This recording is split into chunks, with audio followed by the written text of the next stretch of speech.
they would say, oh, great, here's your tip, right? Give them the money.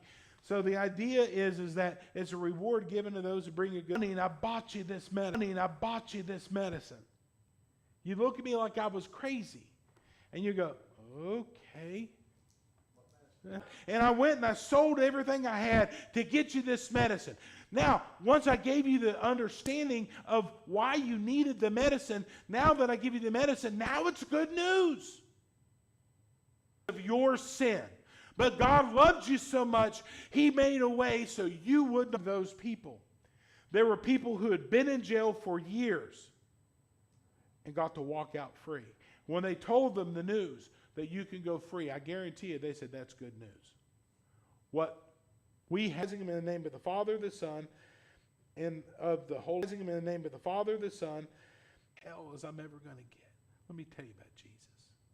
You know, we are supposed to be able to tell everybody, it says, sanctify the Lord in your hearts. In other words, we need to be living for God and know about God and being able to share the gospel with other people. And they needed somebody to tell them about God. And they needed somebody to tell them about God. And He was a human being.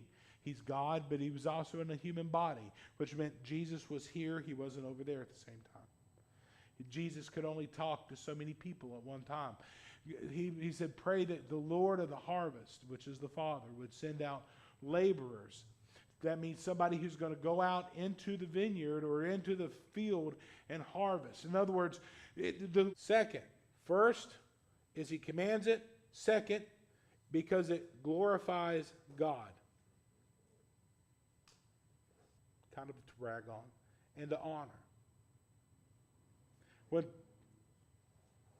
So glorify means to praise. That means to basically talk about how great God is. And do you realize you cannot overpraise God? I'm just me. You get what I'm saying? But you cannot overpraise God. Praise God because of how wonderful He is. Because of how wonderful He is. Any adjectives you throw on to say.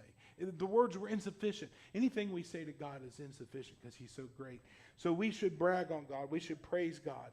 When people get saved, God receives the glory. When you have somebody who's a drunk and somebody who's whatever sin that they were in, and God saves that soul, everybody says, wow, this person used to be, and now they are, and it's all God.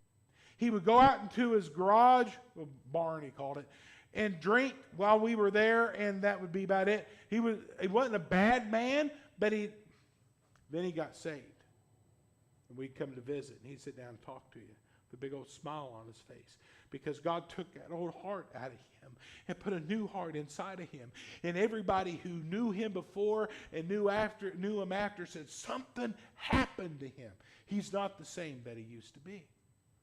God gets the praise. God of God, and you are not your own. Do you realize that? You are not for His